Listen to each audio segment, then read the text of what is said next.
99.9 Punk World Radio FM. We have Hamilton, Ontario, Canada's own. And these guys are very unique because each and every member is named Dave. And it's Dave New World right here on Punk World Radio. It's no longer Punk World Radio. It's Dave New World for tonight. How are you guys doing tonight all the way out there in Hamilton? Good, man. Yeah. Hey, man. Yeah, thanks for having us. Hey, you're most certainly welcome, guys. I absolutely love your music, love what you guys are doing out there in the GTA, man. So when I came across your music, it was a no-brainer. I knew I had to get you guys not only in the radio station's rotation, but also here on Punk World Radio on YouTube for an interview as well. Yeah, absolutely, man. Checked out a lot of your interviews. You got some pretty heavy hitters on there. Yeah, we'll try to hold our own. Hey, you know what? I appreciate that, man. But at the end of the day, I might have some heavy hitters, but at the end of the day, I just love punk rock, man. So You guys have the sound. You guys got the image. I love what you guys are doing. So, I mean, at the end of the day, I treat all my interviews the same, and I just love your guys' music, man. You guys are killer. Cool. Thanks, man. Yeah, we only have one song out. I don't know if you found any of the others hidden away on the internet, but it's getting there. Oh, I gotta say that's what I mean. The new song has been tearing up the airwaves here on Punk World Radio. We actually have people down here in Ottawa actually calling in to request it. So, I mean, if you guys keep making them, we hear Punk World Radio are going to keep spinning them, because if we don't, people are going to start calling the station and just want them in rotation anyways. So, if you guys keep making it, I'm definitely going to keep spinning them. Yeah, we only have the one song, so it's going to be kind of weird. It's nice to know that that's a relatable song. There's a lot of pathetic losers out there like us with no friends. So. Yeah, it's very, very relatable. We're the only each other's friends, so. But yeah, we definitely got some more songs coming up.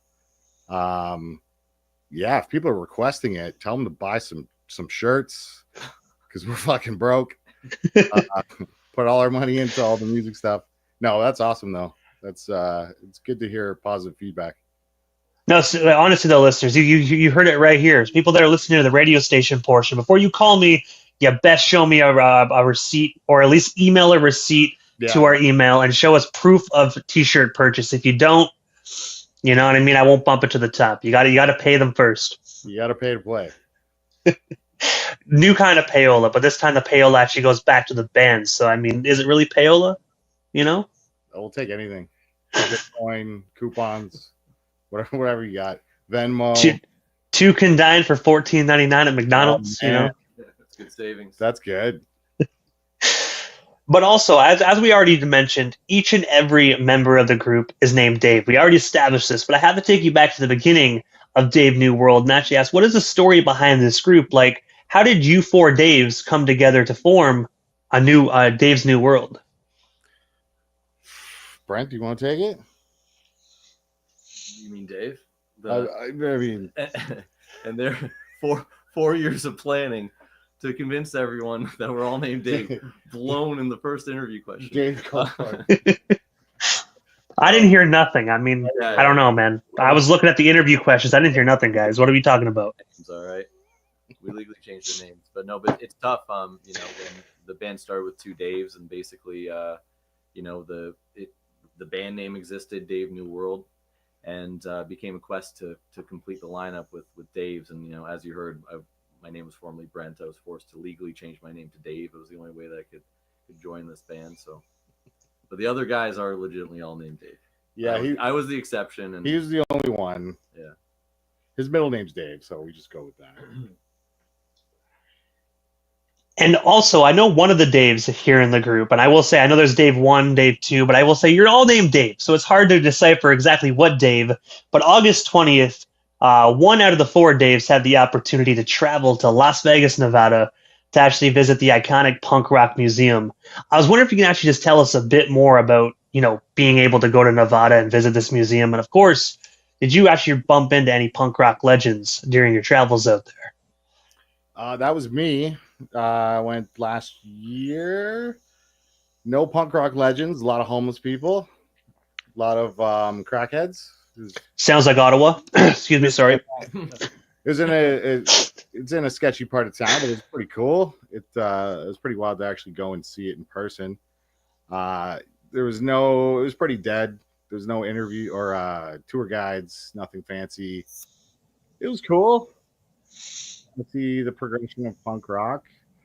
Yeah, it would have been cool to get like a guided tour or see a band play in the Pennywise room, all that kind of stuff. I know a lot of bands actually. It'd be cool if we could play that one day in that room. But yeah, nothing fancy. Just homeless people, crackheads, and I bought a T-shirt. It's sweet. Yeah, I've been seeing a lot of posts recently about how they're actually doing like punk rock tour guides. They have famous musicians coming in. I even saw a few bands. I know most notably Sum 41 performed a few of their new music videos actually in the Punk Rock Museum. So it's really cool that at least they're allowing other bands and other artists to actually kind of really be a part of it, you know, because some museums, obviously this isn't your typical like history or nature museum, you know, but it's really cool they actually let other bands and artists actually kind of come in and kind of be a part of the museum as well. Yeah, the Sum 41 video, I think that was for Waiting on Twist of Fate they did there. I read that Derek Whibley actually is like an investor in it. Yeah. Like he's part owner or something. Yeah, part owner of it, which is pretty wild. It's crazy to think what the connection is there, like from Sum 41, Southern Ontario or Ajax, Ontario, to Las Vegas, Fat Mike, that whole scene. It was pretty interesting. They had a whole feature on Sum 41 there too, which was cool to see. Yeah, I wonder how like if that's actually going to be a forever thing, because obviously, as you mentioned, you know, Derek is an investor in it. But I wonder if that whole like exhibit they have there is actually for good, or if it's just there for a year or so, since they did just actually retire this year. But I will admit, I have a distinct feeling they're going to Motley Crue it. They're going to come back in like 4 years and be like, "What retirement tour?" Yeah. I think that's what we were all thinking too. Like we went to some of their last show or their second to last show or whatever. Yeah, we love those guys, but we all kind of said the same thing. You never know if it's like a marketing ploy anymore, or if it's 4 or 5 years down the road they come back and all of a sudden they're selling out stadiums again because they're a comeback tour. I don't know. Yeah, I think they'll definitely do that. It's a smart thing to do. So we're gonna do that. We're gonna break up in like a couple months, and then we'll come back again. And then re-release the same songs, and then hopefully people will actually give a shit. And then just add another Dave to the group as well, man. You might as well, right? Yeah, because his name's gotta. We gotta figure that whole thing out. So now that's been revealed, that might be on the chopping block. We might cut him and then find Dave. No Davids, no Davies. It's got to be like a Dave. Man. And I'm telling you, you got revealed here on Punk World Radio, man. I'm telling you, I got to say, I'm sorry for being responsible for it, man. My apologies. It happens. It's bound to happen. Like we got a lot of people following us, like paparazzi. So it was just bound to come. So well, hey, you know, at least you guys aren't like Bieber in them. You know what I mean? Like throwing shit at them and yelling at the paparazzi and stuff like that. At least you guys are embracing the paparazzi. You know? Yeah, Bieber was one of the crackheads I saw in Las Vegas. He looks disheveled now. Sorry, Bieber, but you know what? I'm actually glad that I could say this. Unfortunately, he is Canadian, but he is now technically an American citizen. And I will say this on behalf of, I don't think I can speak for all of Canada, but for all the real ones in Canada that understand this, y'all can have Bieber out there in the States. We don't want him. Yeah, we don't want him. I thought he redeemed himself with the Tim Biebs. Was that? No. Yeah, those were okay. The Bieber holes, what were they called? Tim Biebs. Oh, Tim Biebs, yeah. Yeah, those were good. They're better than Bieber, like as a whole. But you can't have Tim Biebs without Bieber, though. You know?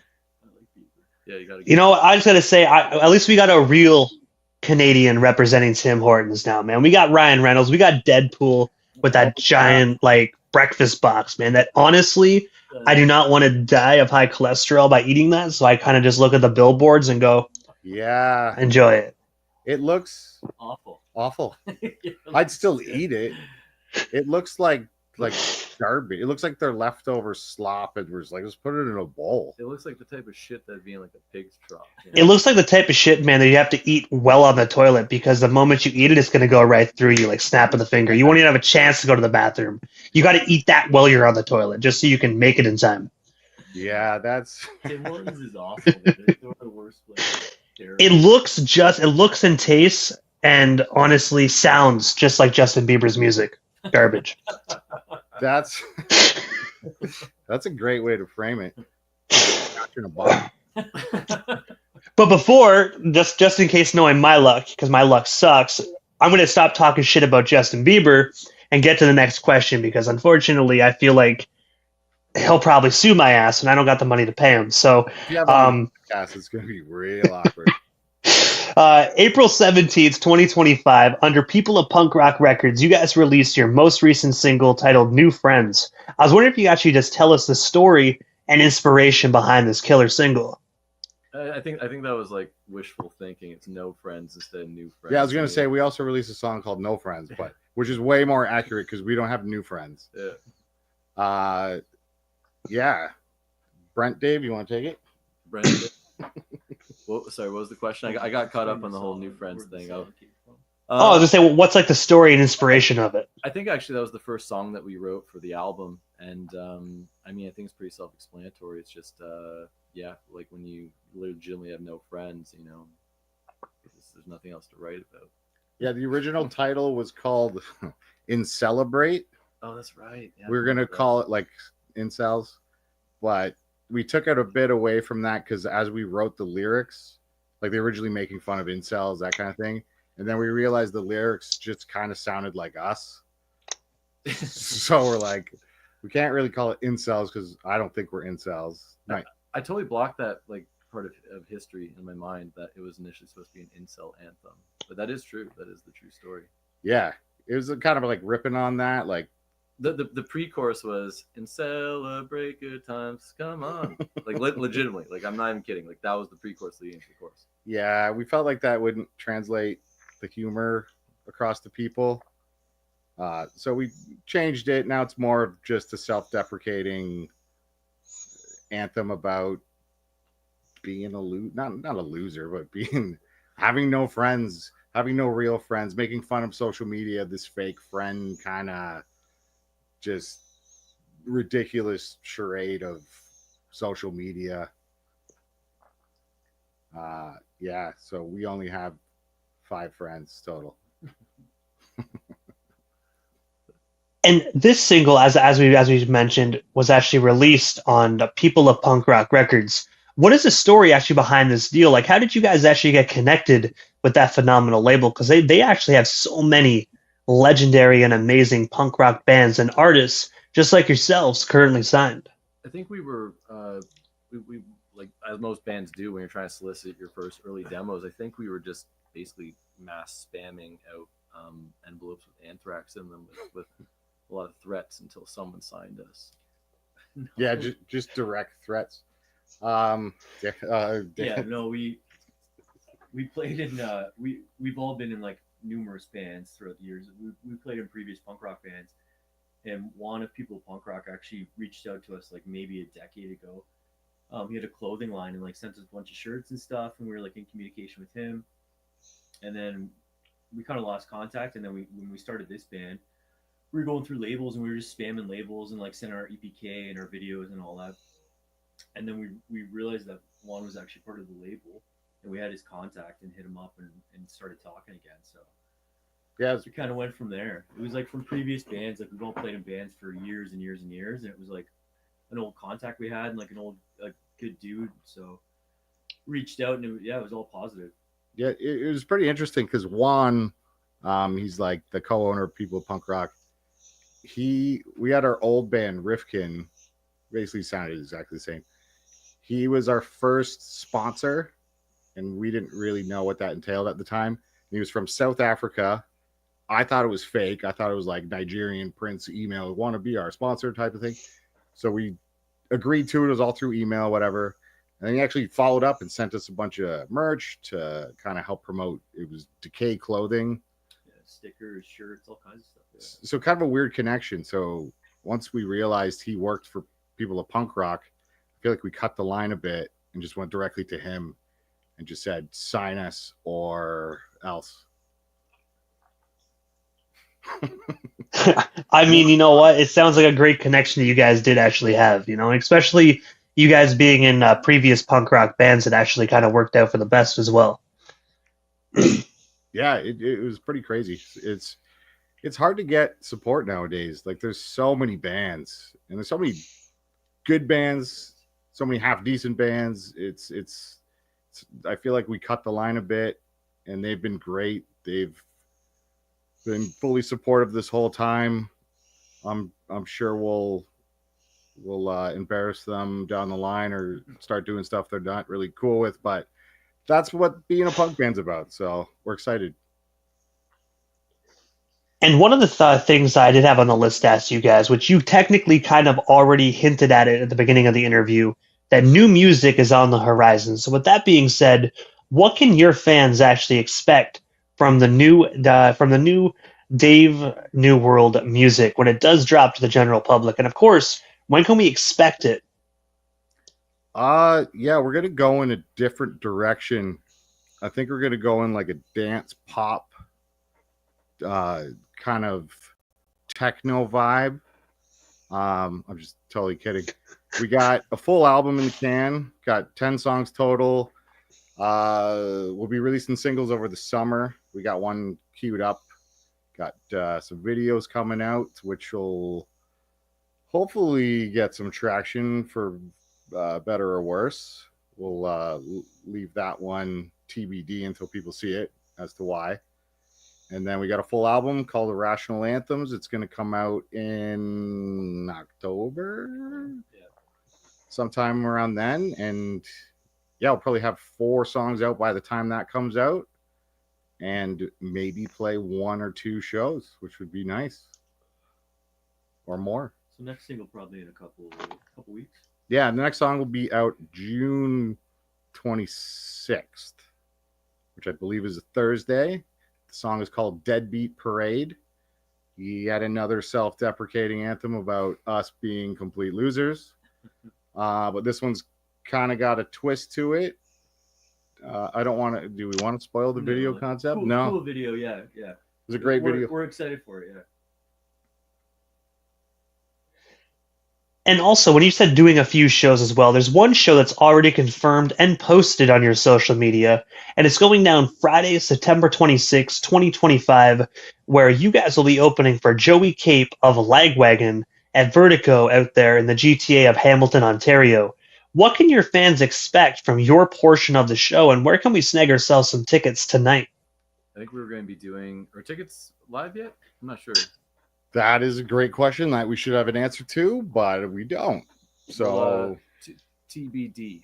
But yeah, it's an acoustic show, so we're going to strip down the songs, and we just started digging into that actually last week, and that's a bit of a challenge when you're used to playing high octane pop punk. But the songs actually was surprising. Like they actually translated quite well. A lot of songs actually, I think when we started off as like piano and acoustic songs to begin with. So I guess we're kind of just bringing them back to that point. And I got to say as well, you can't go wrong with Joey Cape or Lagwagon. So it's really cool that you guys get this opportunity to open up for such a legendary punk rock artist. But not only just a legendary punk rock artist, but also in your hometown of Hamilton as well. It definitely sounds like a surreal but yet amazing opportunity for all you guys. Yeah, I think anyone that's fans of punk rock, 90s, Epitaph, Fat Record Sound, like Joey Cape's the ultimate up there with Fat Mike. It'd be pretty wild to even play a show with them. We're playing 5 dates in September, all the way from Quebec, Montreal, Kingston, Hamilton, Toronto. And like BD said, we're playing stripped down acoustic renditions. Hopefully he sticks around and watches it, which would be crazy, because he's very talented. So that'll be pretty surreal. Well, Kingston isn't very is not very far from me, so I'll definitely try my best to make it on out and see you guys tear the roof off the joint. Yeah, Sick. guest list for sure. If you buy a shirt and a CD and a vinyl, 5% off face value of tickets. Hey, you know what? Honestly though, all my entire wardrobe is all band T-shirts, so I can't go. Honestly, you already had me at a T-shirt, dude. So shoot me the website link and I'll snag myself a shirt, because you can never have too many punk rock band T-shirts. I do have to say, if there's one where we lack in songs, we make up for in merch. I'd say that the merch designs. Our merch is really good. That's really where I think we shine. Yeah, we might just switch to being a merch company if people don't like the record. There's a parody of a Los Angeles Kings circa like mid '90s logo. It's been pretty popular. Stony Creek Punks. We got a lot of rip-off merch. We got rip-offs for Punkorama. It says Dave-O-Rama. We got Dave Fat Records rip-off that just says Dave New World. We're just gonna rip off everything, like our music, our style, our ideologies. Just fake everything. I think the one thing, and I will admit, don't take my advice because hopefully you don't get in trouble. But the next big tour you guys do, man, just do, even with Lagwagon, for instance, make a rip off of a Lagwagon. Take the same design, but same wording, and just put Dave New World in it. Sick idea. That's a good one. And just walk up to Joey Cape and be like, "Yo, dude, I want to give you our first new shirt." That's a good idea. That's funny. I want royalties for sure. I used to have a Lagwagon shirt that said it had a runner on it, and he looked all cracked out. It said, "Everyone wins on heroin." I want to parody that one. Just update to like fentanyl or meth. Yeah, and honestly, this is going to sound bad, but just to even add it, I'd create a different logo for the back where it shows someone that OD'd, but like the fentanyl like kit that saves you is just out of arm's reach. Yeah. So like he died before he could get to it. That's good. That's good. Yeah. That's like a metaphor for life. Yeah, just out of reach. And then just be like, just don't do drugs. That's all you put under it. Just don't do drugs. Or yeah, because we wanted to do the Dare shirt, but just say Dave, but then advertise drugs. I'm telling you, there's ideas here. Pretty like offensive ones that like most people would get offended at, but that's the whole point. It is. More punk bands need to be less afraid to offend. Not too far. Yeah, too far. And there's like some, like for instance, like the shirt I'm wearing, Blink. These guys, man, like they're in their 50s and they still crack like dick jokes and a whole bunch of nasty jokes on stage. And they said one thing that is totally relatable. They're like, "Fuck you, cancel culture. You can't cancel us," and it's the truth because they built their whole band around that, and everyone is used to it. You can't cancel those guys, just like you can't cancel Dave New World. You want to show a picture of a guy dying from Fent and just saying Dare, then do it, man. Yeah. This is Dave's New World. Yeah, you can't cancel us because you got to know us first to cancel us. So, and at the end of the day, all you guys' name is Dave. So, how do you know what Dave created? You can't cancel this one Dave. You got to cancel them all. Yeah, we don't even have last names. You can't even find us. There's no doxing. There's no doxing. Dave New World. Yeah, all Dave, 100%. And also, guys, before we actually part ways, how do we go about following Dave New World across all social media platforms, man? Like, obviously, I know where to follow you guys, but for the people that are just discovering you guys tonight, how do we go about following you across all social media platforms? If you want to send us a direct letter via snail mail, I'm just kidding. Nobody who would ever do that. P.O. Box 666. DaveNewWorld.com. Somehow that wasn't taken, which is hilarious. You'll see. That's when you know your band name like fucking sucks. You know what I mean? When no, that's in the URL, just like, oh, it's available. No one. I can't. Of the gazillion bands that exist, no one wanted this name. No one wanted Dave New World. So DaveNewWorld.com. It's got all your social links. And then I think we cornered the market on @DaveNewWorldBand for Facebook, Instagram, OnlyFans, Threads, X, MySpace, Friendster. What other ones are there? FetLife, Tinder, Grindr. Actually, no, the X one is DNW Sucks, which I wanted it to be everything else, but you couldn't do that on Instagram for some reason. I think the real question is, you guys are on FetLife and all that stuff, but where's the OnlyFans, dude? That's where the money's at. No, you know? OnlyFans. Yeah, no. That's like our. Oh, you did? Okay. There's a lot of listing there, so I just want to make sure, right? That's where the money's at, man. That's where the money's at. You gotta throw a lot of darts at the board and see what sticks. I think every band or influencer or business, like you kind of find your lane, your social media platform that the kind of content you put out just kind of connects and aligns. That's I think we've been experimenting with the Instagrams and the TikToks and all that stuff, but OnlyFans is where we found our place. Yeah, it's weird. I didn't OnlyFans. If you haven't heard, there's a lot of porn on there. I thought Really, man? I have no clue. I thought would never. fans. Didn't even notice.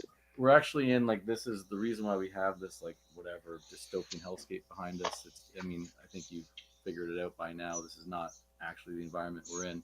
But it's to conceal, like we're currently in Dave's BDSM dungeon. Yeah.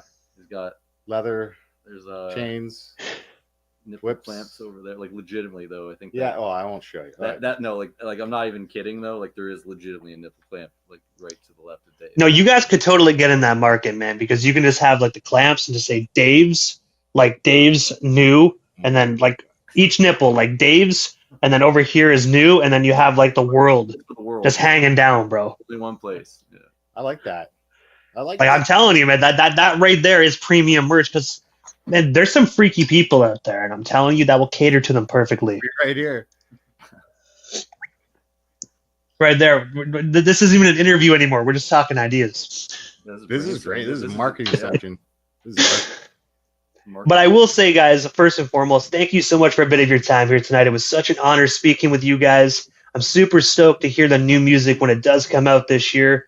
And hopefully we can, I can slide on out to Kingston and see you guys perform, man. I'll definitely look at the concert dates and work out the logistics and see if it'll work with my schedule. And if it does, I'll definitely come out and rock out with you guys. awesome, man. Yeah. Sick, man. Thanks so much. We appreciate it. You. Yeah. Yeah. Thanks for having us. And we'll definitely keep you posted about shows in your neck of the woods. Yeah, and we'll put you definitely on a guest list with Yeah. but instead of +1 will be -2. So if you buy 2 tickets, then you get access. Hey, that works for me, guys. I definitely appreciate your time, and we definitely shall talk here soon. And when the new music does drop, be sure to email it to me so I can get it back so I can get it in rotation with No Friends as well. Awesome. Will for sure. Have a good one, guys. All right, so much, Thanks, man. Appreciate it. Take care.